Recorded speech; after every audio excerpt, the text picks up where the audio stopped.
Cha kwanza kabisa, jenerali wetu Hans Popp, kamanda Jenerali Hans Popp, mwamba wa vita, baba mwenye nyumba, mnyama, pumzika kwa amani jenerali. Ulikuwa ni mwamba kweli kweli. Wajinga wote uliwanyosha katika klabu ya Simba. Klabu ya Simba mlichukua makombe. Klabu ya Simba kipindi cha Hans Popp, Mwarabu yoyote atakayekuja katika klabu ya Simba alikuwa haji kwa mazoea. Tulikuwa tunafunga goli 5, 8, yani tulikuwa tunatoa kichapo kweli kweli. Pumzika kwa amani jenerali. Mwenyezi Mungu akulaze mahali pema peponi. Hakika huyu alikuwa ni kiongozi aliyetukuka katika nchi na katika klabu ya Simba, na hatutakuja kupata kiongozi kama huyu labda miaka kidogo ipite, kwa sababu watu kama hawa waga wanaletwa na Mungu katika kipindi fulani.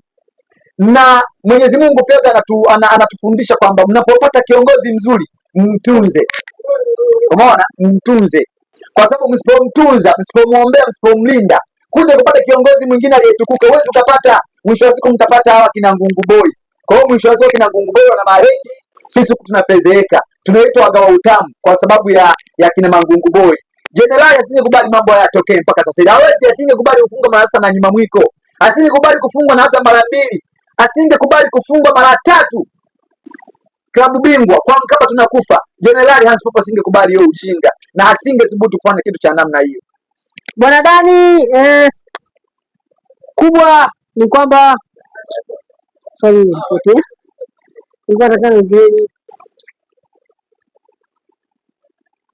yes. Bwana Dani, swala lingine ambalo limewafanya mashabiki wa Simba Sports Club kupaza sauti yao ni kusema kwamba ni muda sahihi wa Murtaza Mangungu sasa kuachia madaraka kabla hajafia madarakani. Mara ya kwanza walikuwa wakiongea tu kwa mdomo kisha wananyamaza.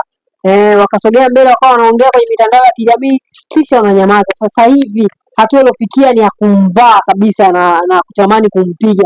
Huenda angeacha madaraka kabla hajafika hatua mbaya labda ya watu, maana ilisikika mara kwanza wakisema kwamba wao tayari hata kujilipua naye. Kabla hajafika hatua hiyo ni vyema angeachia madaraka kwa miezi hii iliyobakia, kwa sababu hakuna ambacho ataweza kufanya, kwa sababu ameshindwa kufanya miaka 4 iliyopita huko, tuseme 3, na kama miezi 2 hawezi kumalizia kwa hii miezi iliyobaki. Kwa hiyo haachie tu na akate tamaa. Vipi wewe yako unalipi la kumshauri?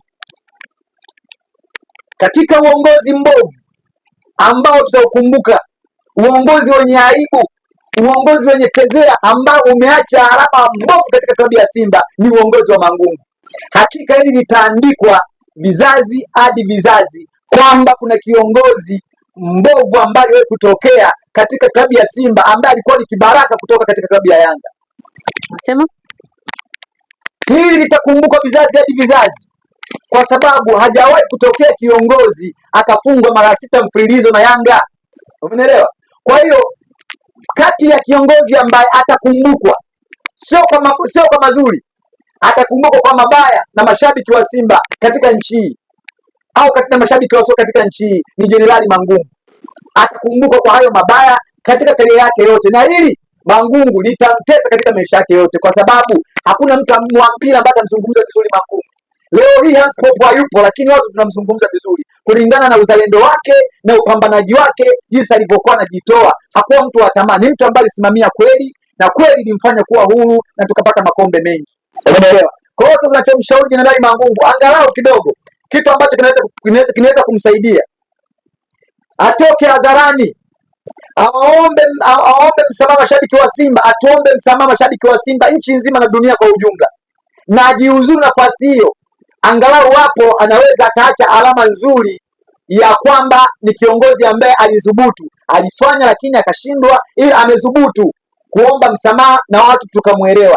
Akiendelea kutupata shingo Mangungu, hii ni aibu, ni fedhea kubwa ambayo ataondoka nayo, na itakuwa alama mbaya sana katika maisha yake, na itakuwa, lakini pia ameacha alama ambayo atawafundisha viongozi wengine ambao watakuja katika klabu ya Simba.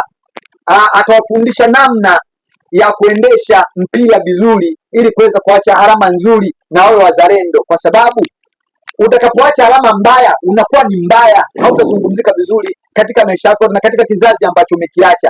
Kwa sababu ukiniambia sasa hivi kwamba au atokee kiongozi mtoto wa Mangungu au familia ananiambia mimi si naitwa nani Mangungu, mimi napiga hesabu ya mzee wake. Umeelewa? Kumbe mtu alikuwa ni mzuri tu, anapiga hesabu ya mzee hawa tumpe uongozi tena huyu, hawa anakuwa ni wale kina tutafungwa tena. Umeelewa?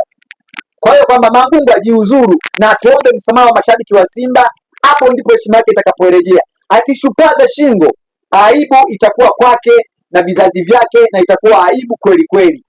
Shukrani sana. Asante sana.